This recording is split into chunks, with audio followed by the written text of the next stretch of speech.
नमस्कार दोस्तों, मैं आनंद सिंह स्वागत करता हूं आपका एचएसएससी एग्जाम क्रैकर। कैसे हैं आप सभी? देखिए, आज की वीडियो मैं कंटेंट की लेके नहीं आया हूं। कंटेंट से पहले कुछ एक ज़रूरी मुद्दा है हरियाणा सरकार का, एचसीएस का मुद्दा है। अभी रिसेंटली आप लोगों ने भी सुना होगा, सुबह-सुबह की न्यूज़पेपर्स वगैरह में देखा होगा कि हरियाणा सरकार ने कैसे सीसैट के पेपर को लीक किया। बिल्कुल इसको लीक करना ही कहेंगे, ठीक है? क्यों? क्योंकि जो 9 से 10 महीने पहले जो तुम पेपर ले रहे हो और उसमें से आधा पेपर उठा के अगर आप दे देते हो, तो उसको लीक करना ही कहेंगे, ठीक है? क्योंकि कोई भी बच्चा होता है जब तैयारी करता है तो प्रीवियस ईयर क्वेश्चन ज़रूर पढ़ता है और जो जस्ट पिछला पेपर अगर आप उठा के दे देते हो, तो इसका मतलब कहीं न कहीं गड़बड़ तो आप कर रहे हो, ठीक है? तो गड़बड़ की आशंका तो पूरी है। हाँ, इसके साथ ही ऐसे मतलब महानुभाव व्यक्ति आपने बैठा रखे हैं आपकी कमीशन के अंदर, जो हमारा थंबनेल है ना, उसी से आप देखो काफ़ी चीज़ें आपको इस थंबनेल से क्लियर होने वाली है, ठीक है? कि हरियाणा सरकार ने बहुत बड़ी लापरवाही की है, first of all CSAT paper में, ठीक है? बहुत बड़ी लापरवाही की है। उसके अलावा इनके महानुभाव ऐसे व्यक्ति बैठे हैं जो क्वेश्चन्स जो इन्होंने डाले हैं, वो अब ऑब्जेक्शनेबल हो गए हैं। कैसे हो गए ऑब्जेक्शन लग सकते हैं उन पे? क्योंकि उनकी आंसर कीज़ गलत है। ठीक है, आंसर की में उनके आंसर्स गलत हो रखे हैं। ये सारी चीज़ें मैं आपको बताऊँगा इस वीडियो में कि आप किन-किन क्वेश्चन्स पे ऑब्जेक्शन लगा सकते हो और कैसे क्या सीसेट का असली मामला है, वो सारा मैं आपको समझाने वाला हूँ। ठीक है, चलिए पहले मामला देख लेते हैं। अलग-अलग न्यूज़पेपर्स में ये आई हुई है, ठीक है? जो हमारी परीक्षा हुई है, उसका रिज़ल्ट तक इन्होंने बता दिया है कि 6 जून तक हम रिज़ल्ट दे देंगे। 12-13 अगस्त को मुख्य परीक्षा यानी मेंस एग्ज़ाम भी ले लेंगे। ठीक है? इसके अलावा एचपीएससी ने देखो खुद ने मान लिया है कि 32 पुराने पेपर आए हैं, ठीक है? एचपीएससी खुद मान चुका है 32 पुराने पेपर आए हैं, लेकिन वो कहते हैं इससे कोई खास फर्क नहीं पड़ता। क्यों नहीं पड़ता? क्योंकि ये पेपर सिर्फ क्वालिफाई नेचर का होता है। जो सीसेट में 32 क्वेश्चन तो एज इट इज दे दिए और 4 से 5 क्वेश्चन ऐसे दिए जिनका थोड़ा बहुत चेंजेस कर दिए और बाकी बिल्कुल सेम है, ठीक है? यानी थोड़े बहुत ऑप्शन इधर-उधर कर दिए, बस ये सिंपल सा, बहुत सिंपल सा चीज़। बाकी 32 क्वेश्चन तो एज़ इट इज़ दे दिए और ये कहते हैं कि इनको ये पेपर सिर्फ क्वालीफाई है, इसके ऊपर मेरिट बनती नहीं है तो कोई ख़ास फ़र्क नहीं पड़ता। आप मुझे एक बात बताइए, अगर ख़ास फ़र्क नहीं पड़ता तो इस एग्ज़ाम को क्यों लेते हो भाई? लेते ही क्यों हो इस एग्ज़ाम को अगर इस पे कोई ख़ास फ़र्क ही नहीं पड़ता तो?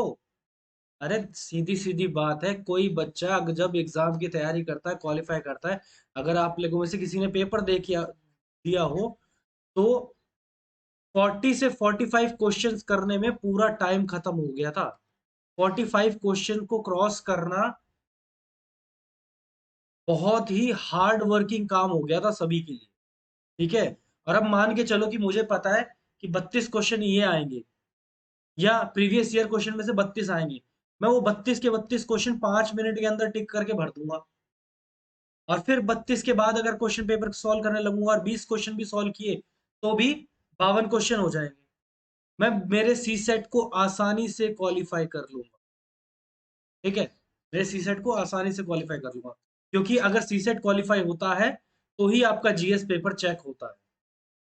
33 नंबर लाना इस पेपर में इतना आसान भी नहीं है, ठीक है? अगर यकीन ना आए, तो पेपर उठाओ, सॉल्व करके देखो, पता लग जाएगा। ठीक है? जो कहते हैं ना ट्रिक बन गई, ये बन गया, ट्रिक से हो जाता है, ये हो जाता है, वो सब फेल हो जाती है इसमें।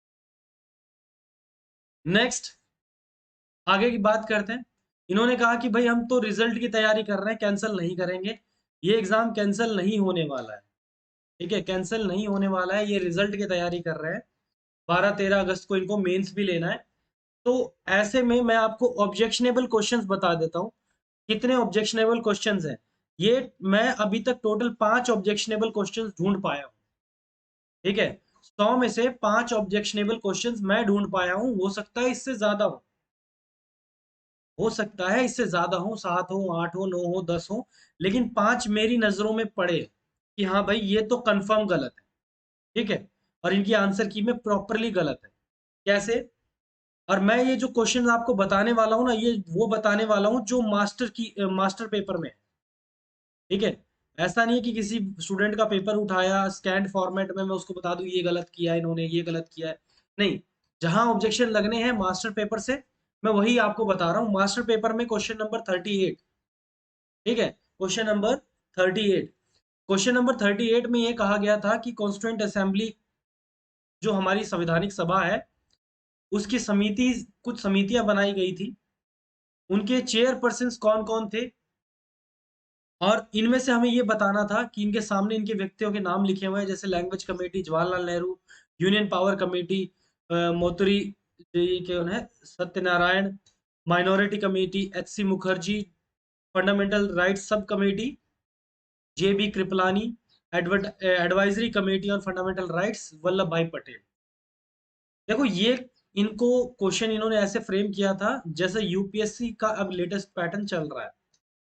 बहुत सराहनीय कदम था ये, लेकिन इनको यहाँ गड़बड़ कर गई है, ठीक है, क्योंकि इसको अगर इन्होंने बोला कि कौन कौन से करेक्टली मैच हैं, तो करेक्टली मैच में इस सिर्फ दो ही हैं, फोर्थ और फिफ्थ। फंडामेंटल राइट्स की सब कमेटी के जो चेयरमैन थे, याद रखिएगा, सब कमेटी के नहीं, सब कमेटी के जो चेयरमैन थे जे.बी. कृपलानी ही थे। और advisory committee on fundamental rights, यानी मौलिक अधिकारों के ऊपर जो सलाहकार समिति है, उसके जो अध्यक्ष थे वल्लभ भाई पटेल ही थे। इन्होंने आंसर माना है, एचपीएससी ने क्या आंसर माना है, एचपीएससी ने आंसर माना है सी, कि तीन ऑप्शंस करेक्ट है। तो तीन ऑप्शंस करेक्ट के लिए मैं आपको बता दूं कि पहला जो ऑप्शन है लैंग्वेज कमेटी, इसके तो चेयरमैन जवाहरलाल नेहरू कतई नहीं, ठीक है।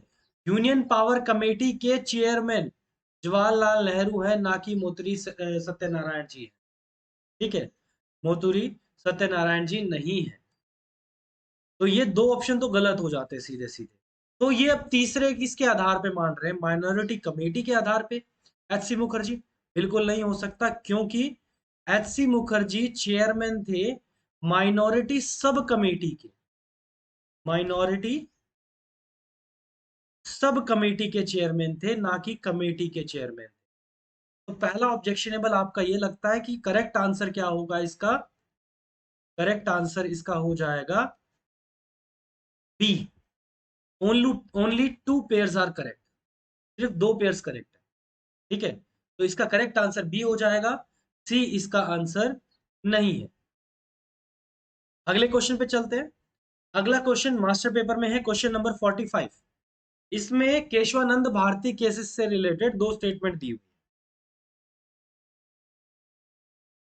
दोनों ही स्टेटमेंट्स में ये बताना है कौन सी स्टेटमेंट सही है और कौन सी गलत है, ठीक है। रूल्स और असर्शंस वाले क्वेश्चन देखो इसमें है नहीं, तो स्टेटमेंट वन और स्टेटमेंट टू, दो स्टेटमेंट दी है। पहली स्टेटमेंट में ये कहा गया है, the doctrine of basic structure has been propounded by the Supreme Court in the Kesavananda Bharati case 1973। यानी जो संविधान के बुनियादी ढांचे का जो सिद्धांत है, doctrine of basic structure, 1973 Kesavananda Bharati case में आया था। ये स्टेटमेंट बिल्कुल सही है, पहली स्टेटमेंट इसकी बिल्कुल सही है। एंड जो दूसरी स्टेटमेंट की बात करते हैं, पहली स्टेटमेंट बिल्कुल सही है इसकी,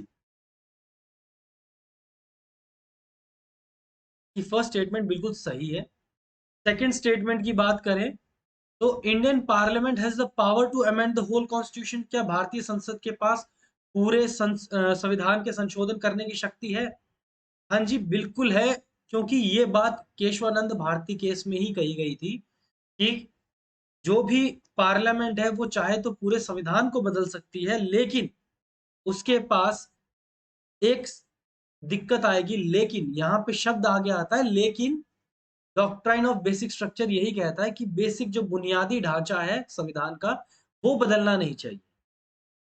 यानी मेन बात किसको रिलेटेड होती थी कि भाई कौन जो फंडामेंटल राइट्स हैं उनको बदल सकते नहीं बदल सकते, जब फंडामेंटल राइट को बदल दिया, ठीक है। उसके अलावा जो संशोधन है प्रियम्बल में, प्रस्तावना में भी हो सकता है, तो बचा ही क्या है, कॉन्स्टिट्यूशन के अंदर मेन मेन इंपॉर्टेंट जो सीधी सारी चीजें। उसके अलावा सिटीजनशिप अमेंडमेंट्स ये टाइम टू टाइम होती रहती है, हर जगह आप अमेंडमेंट कर सकते हो, बिल्कुल कर सकते हो, लेकिन बिना डॉक्ट्राइन ऑफ बेसिक स्ट्रक्चर, यानी बेसिक स्ट्रक्चर को आपको नुकसान नहीं पहुंचाना है। उसके अलावा आप कभी भी संशोधन कर सकते हैं, पार्लियामेंट के द्वारा संशोधन किया जा सकता है। ये बिल्कुल सही है, कथ्य वचन बिल्कुल दोनों ही वचन बिल्कुल सही हैं, तो आंसर होना चाहिए था A. Both statements 1 and 2 are true. Answer क्या होना चाहिए था? ए। लेकिन एचपीएससी ने इसका आंसर क्या माना है? एचपीएससी ने माना है कि स्टेटमेंट फर्स्ट तो करेक्ट है और सेकंड गलत है। एचपीएससी ने माना है सी। ठीक है, एचपीएससी ने इसका आंसर माना है सी, लेकिन इसका करेक्ट आंसर ए होगा। Next question, question number 79। ठीक है, क्वेश्चन नंबर 79। स्टेटमेंट 1 ये कहती है कि जो धम है, धम एक प्राकृत शब्द है जो संस्कृत वर्ड धर्म से बना है। बिल्कुल सही। इसका मीनिंग जो कॉन्टेक्स्ट में है, यूनिवर्सल लॉ और राइटनेस, यानी पुराने पर्यावरण या सामाजिक तौर पे, विस्तारित तौर पे, अगर रिलीजियसली इसका हिंदू सोसाइटी में इसको हम देख सकते हैं, तो धर्म की बातें तो हमें हमेशा करते हैं। और प्राकृतिक शब्द जो है, जो संस्कृत से बना है, धर्म से बना है, ये बिल्कुल सही है। ठीक है, धर्म शब्द संस्कृत शब्द धर्म का प्राकृत रूप है, जिसका अर्थ संदर्भ बताते हुए सार्वजनिक नियम या धर्म, या फिर कह लो सामाजिक विस्तार एवं धार्मिक क्रम हिंदू समाज में पाया जाता है। बिल्कुल सही है। और ये कहता है कि जो धम्म है, इसको प्रोपगेट किया था अशोक के द्वारा, जब उसने बुद्धिज्म को अडॉप्ट किया था। अशोक द्वारा बौद्ध धर्म के लिए धम्म शब्द का प्रचार किया गया था, जब उसने उसे लागू किया था और इसका प्रचार करना प्रारंभ किया था। तो बिल्कुल किया था भाई, ये स्टेटमेंट बिल्कुल सही है। धम्म शब्द का विस्तार करने के लिए, इसको प्रोपगेट करने के लिए, इसने अपनी बेटी को श्रीलंका तक भी भेजा था। अपने बच्चों को फॉरेन कंट्रीज में भेज रहा था उस समय ये, ताकि जो ये बौद्ध धर्म है उसका प्रचार कर सके। और धम्म यानी धर्म को अपनाना एक बेसिक कंसेप्ट में था अशोक का। तो ये स्टेटमेंट भी बिल्कुल सही है और इसका आंसर भी ए होना चाहिए था। लेकिन एचपीएससी ने माना है कि पहली स्टेटमेंट तो ठीक है, लेकिन दूसरी गलत है। एचपीएससी का आंसर इसमें भी सी है। एचपीएससी का आंसर इसमें भी क्या है? सी है। दोनों स्टेटमेंट बिल्कुल करेक्ट है, लेकिन आंसर सी। ठीक है, चलिए नेक्स्ट क्वेश्चन पे चलते हैं। नेक्स्ट क्वेश्चन 93 और 94 दोनों एक साथ बता देता हूं आपको। 93 और 94 दोनों में ही गड़बड़ है। गड़बड़ क्या है?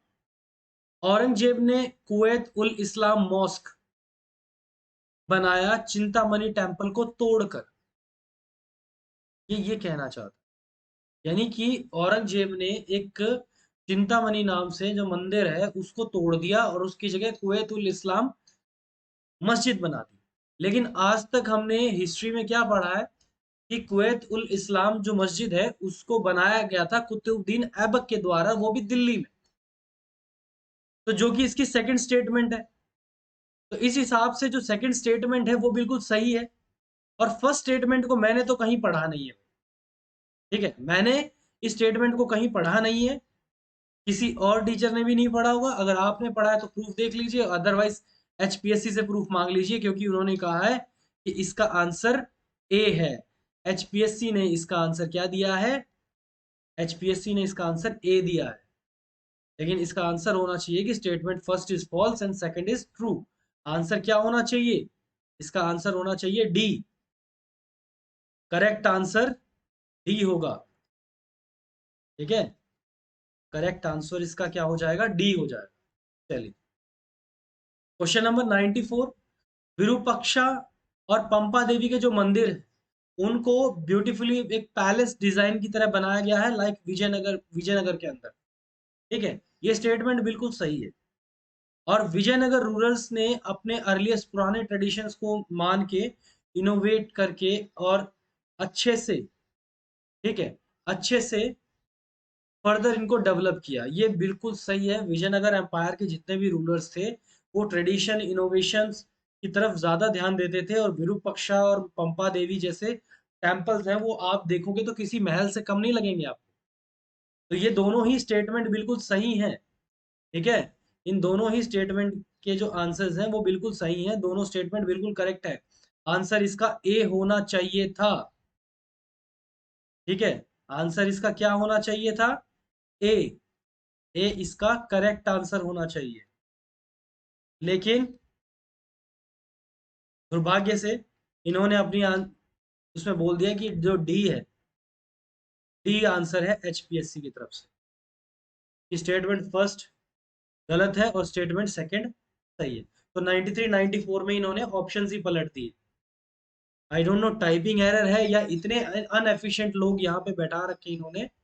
ठीक है, तो इन इतनी सभी बातों से हम कह सकते हैं कि एचपीएससी इतनी हाईली प्रोफाइल बॉडी है, जिसको हरियाणा सरकार की एक बहुत ही अच्छी बॉडीज में माना जाता है।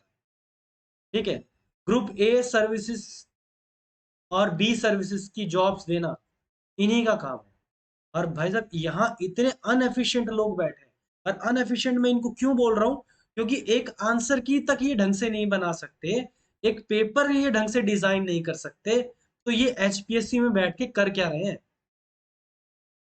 ठीक है, एचपीएससी में बैठ के ये लोग कर क्या रहे हैं अगर ये पेपर ही डिजाइन नहीं कर सकते? इतने बड़े बड़े जो बजट से इनको एलोकेशंस मिलते हैं, इनकी इतनी महंगी महंगी तनख्वाहें होती हैं, ये कर क्या रहे हैं?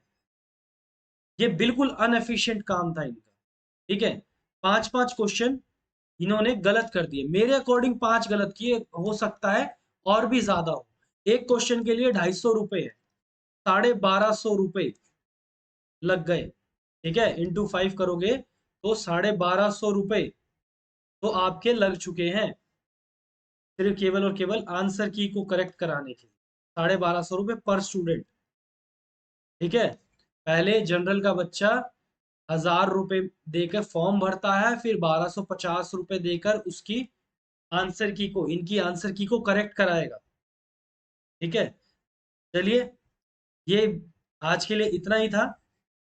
बाकी मैं आपको एक बात बता दूं भाई, अगर किसी का 2-4 नंबर से 5 नंबर से लगता है कि भाई सिलेक्शन हो सकता है, पॉसिबली है, तो वो ऑब्जेक्शन लगा लेना भाई। ठीक है, ऑब्जेक्शन के लिए मैंने क्वेश्चन आपको बता दिए हैं। टोटल 5 क्वेश्चन मेरी तरफ से आपको बताए गए हैं। कोशिश करूंगा और भी ज्यादा ढूंढने की, अगर मिल गए और आपको ऑब्जेक्शनल क्वेश्चंस चाहिए हो तो मुझे 9034145146 पर व्हाट्सएप कर लेना। ठीक है, व्हाट्सएप कर लेना या फिर कॉल कर लेना, कॉल और व्हाट्सएप जो मर्जी करना। लेकिन अगर आगे और क्वेश्चंस मिलते हैं तो मैं आपको जरूर बताऊंगा। ठीक है, लेकिन इस नंबर पे आपको इन्फॉर्मेशन लेनी पड़ेगी। ठीक है जी, चलिए, थैंक्स फॉर वॉचिंग, मिलते हैं नेक्स्ट वीडियो में।